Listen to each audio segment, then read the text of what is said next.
Bueno, afortunadamente hemos tenido la posibilidad de tomar contacto con uno de los líderes a nivel nacional de los Irrompibles. Estamos hablando ni más ni menos de Leandro Santoro, de quien estábamos hablando justamente recién con Iván Ascona, el representante en Belleville de los Irrompibles. Buenas noches, Leandro. Hola.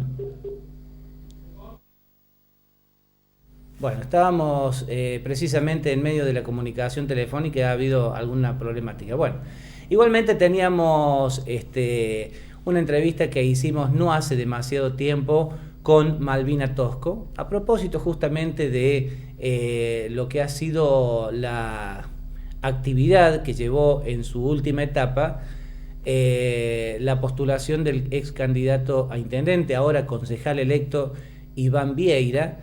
Y Malvina Tosco, rememorábamos recién con Iván Ascona, que fue hija de Agustín Tosco, este gran líder sindical que hará historia en la Argentina y siempre estará presente, porque enfrentó ni más ni menos que al aparato militar de la época, ¿no? Al gobierno de Onganía, y decías de que ustedes desde los Irrompibles, toman con un gran respeto esta figura histórica. Sí. Y en particular ahora la hija también, que los está ayudando. Malvina es un cuadro político enorme. Malvina tiene una cuestión de manejo de la conceptualidad política y de su participación como militante dentro del movimiento nacional alfonsinista con una alta aceptación por parte de la gente, pero aparte con un alto aporte político de lo que fue de su vivencia como hija, pero además de su pensamiento como mujer militante. Bueno, nosotros hemos hecho justamente una nota con Malvina Tosco porque el motivo de la nota era, más allá de la cuestión coyuntural en ese momento de que estaba apoyando a Iván Vieira, el hecho de que, siendo hija de Agustín Tosco, tiene muchas cosas para decir. Una de las cosas que más atraviesa la discusión política dentro de estos sectores, sobre todo desde el punto de vista de lo sindical, es la notable división que hay entre un sindicalismo que, por ejemplo, responde al gobierno nacional, un sindicalismo que no responde al gobierno nacional. Y una de las cosas que también motivó esta entrevista con Malvina Tosco es el hecho de cómo ella vivió todo esto de acompañarlo a su padre. Agustín Tosco falleció en 1975. Todo el mundo atribuye la muerte de Tosco a una situación de una enfermedad muy grave, una especie de cáncer, pero también se afirma de que no ha sido, digamos que fue, entre comillas, extremadamente oportuna la muerte de Tosco. Una de las cosas que también llama la atención es que esta justamente división que existió en el sindicalismo fue muy claramente protagonizada por una parte por Agustín Tosco en ese momento y por la otra por José Rucci. Si usted recuerda y hace un poco de historia, José Rucci es aquel que tenía el paraguas sobre Perón. ¿Tenemos nuevamente la comunicación? No. Bien. Bueno, este es Agustín Tosco entonces, no es Leandro Santoro. José Rucci, si usted recuerda, es aquel que le sostenía en el Ezeiza el paraguas a Perón, ¿no? Que lo trataba de proteger a Juan Domingo Perón. Y también fue el hombre del sindicalismo argentino asesinado en algún momento también por sectores que no respondían precisamente al peronismo. Esa vieja y ojalá que nunca más vuelva división de los argentinos. Esto es como para poder empezar a hablar de Malvina y despidiéndote, Iván, muchísimas gracias por haberte llegado. Muchas gracias a ustedes. Te debo la comunicación con Leandro Santoro, estaba todo preparado, pero estaba saliendo de un programa de televisión de la ciudad de Buenos Aires y se le complicaba bastante. Nos pudo atender, pero no pudo sostener la charla. Igualmente este sábado tengo entendido que viene, ¿no? Eso quería aprovechar la oportunidad para invitar a la gente, a tu audiencia, este sábado de las 19 horas en Tucumán 285, el local partidario de Belleville gana, la disertación de Leandro Santoro con una charla de debate que tiene como tema la democracia popular versus la república elitista. Esta cuestión que venimos a plantear como un paradigma a discutir de que lo que plantean algunos medios de comunicación no es el populismo versus la democracia, ¿no? Sino que es este intento de restauración conservadora al gobierno, de acceder al poder, como un retraso, poniendo a las políticas de los gobiernos populares como un antagonismo a la democracia. Para más claridad y para no meterme de lo que va a ser la charla, es una charla muy dinámica, una charla divertida en términos y con mucha conceptualidad política. Seguramente, estamos hablando de un hombre como Santoro, que además es profesor universitario, es profesor de UBA. Y actualmente, tengo acá anotado, es subsecretario para la reforma institucional y el fortalecimiento de la democracia, eso dependiendo del gobierno nacional, ¿no? Eso depende, es una cartera que depende directamente del gobierno nacional. Además es un militante que da clases en el penal de Ezeiza, que me parece que es un dato para resaltar. Sí, evidentemente tiene un compromiso. Bueno, y el compromiso que tiene evidentemente Malvina Tosco. La primera parte, que comienza en unos segundos, empieza hablando de lo que es una gran paradoja, ¿no?, que existe todavía en la sociedad cordobesa, la sociedad de mi hijo el doctor, la sociedad en donde todavía es muy fuerte la Grey católica, en donde hay algunas bases establecidas muy inconmovibles, y que justamente a eso se refiere en el comienzo de la nota Malvina Tosco, ¿no? El hecho de que le llama mucho la atención esta paradoja de que cada 29 de mayo, cada vez que se celebra el Cordobazo, hay una gran recordación y actos públicos, inclusive a nivel oficial, pero enmarcados en una sociedad extremadamente conservadora como es la de la ciudad de Córdoba en particular y la de la provincia de Córdoba en general. Estas son las palabras de Malvina Tosco. I see trees of green, red roses too. I see them blue. Es importante tener un acercamiento hacia una parte importante de la historia de los argentinos y de los cordobeses en particular. Podríamos arrancar a hablar, más allá de las cuestiones coyunturales, de su apoyo aquí a la lista que encabeza Iván Vieira, de este acompañamiento que hace el militante radical Ascona. Es importante contar con su presencia para reflexionar acerca de la gran paradoja de Córdoba, ¿no?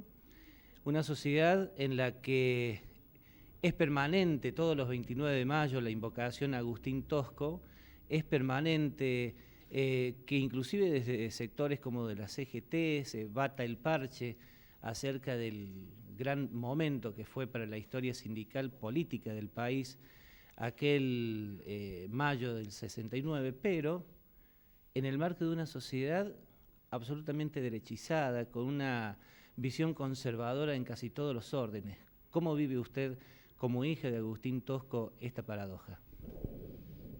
Me produce mucha tristeza, porque por un lado, como hija de él, recibo diariamente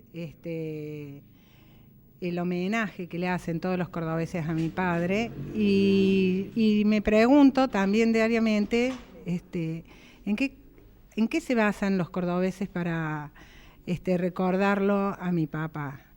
Porque cuando uno se remite a la historia y ve las luchas que hizo él y todos sus compañeros en el Sindicato de Luz y Fuerza, que aclaro que eran personas totalmente pluralistas, que mi papá estaba rodeado de peronistas, de radicales y de la izquierda más extrema, que todos entendían que la calidad de vida y el tener un país y una patria mejor era en beneficio para todos, y por eso estaban todos juntos. El pensamiento ideológico que tenía mi padre me parece que es un poco olvidado por los cordobeses. En el año 62, mi padre, en una revista que se llamaba Panorama, hace unas declaraciones diciendo que nosotros los argentinos debíamos desprendernos de las bancas financieras internacionales, como por ejemplo el Fondo Monetario Internacional. Y aunque a muchos cordobeses no les guste, hemos podido zafar del Fondo Monetario Internacional gracias a las gestiones que hizo Néstor Kirchner y que nos sacó de ese terrible situación cuando nos levantábamos y teníamos en la radio todos los días el riesgo país, que muchos cordobeses, entre de los que me encuentro, no entendíamos de dónde salía ese puntaje que nos hacía estar o más hundidos o menos hundidos, pero siempre hundidos. Y hoy, gracias a las políticas que hizo este gobierno nacional, se concretó eso que luchaba mi padre desde el año 62. Entonces creo que los cordobeses no tienen en cuenta la ideología que tenía mi papá, porque mi papá luchaba por una industria nacional, siempre le daba prioridad, digamos, al Estado y a los emprendedores argentinos.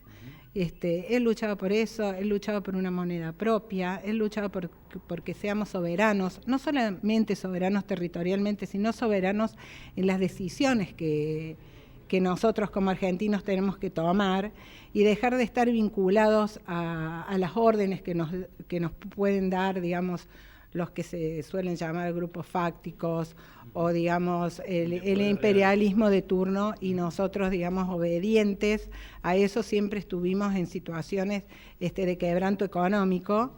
Y hoy, a pesar de las críticas que podemos hacer a este gobierno nacional, podemos decir que estos 10 años han sido de crecimiento y por eso yo vengo a Belleville, porque creo que el único representante que puede, digamos, mantener, cuidar lo construido en 10 años en Belleville se llama Iván Vieira. Y lamento mucho, personalmente, que los cordobeses recuerden a mi padre sin considerar su pensamiento ideológico. Porque Tosco no puede desprenderse de su pensamiento ideológico y quedar solamente ligado al de ser una persona honesta o la de ser un sindicalista que iba a trabajar. O sea, nosotros debemos aprender que el ser honesto no debe ser una cosa inusual, sino que ser honesto es lo que debe ser. Y lo que todos debemos hacer es ir a trabajar. Digamos, la crítica hacia los sindicalistas de hoy estaría dentro de otro tipo de análisis, porque también los cordobeses votamos a nuestros representantes sindicales. Bueno, y uno de los grandes temas que quizás dejó como herencia su padre es la necesidad de debatir, de entender, de definir un nuevo modelo sindical para el país, en un país en donde se habla mucho de la burocracia sindical, de cómo el peronismo termina utilizando las herramientas del sindicato, de la agremiación, para alinearse con un sector político determinado, y eso alejando, por supuesto, a los intereses de los trabajadores. Mi papá entendía que la burocracia sindical es aquel trabajador que es elegido por sus representantes y se aleja, digamos, de la tarea que venía cumpliendo, y ese alejamiento significa el desconocimiento de las reales necesidades del trabajador. Entonces, cuando él habla de los burócratas, él habla de esos sindicalistas.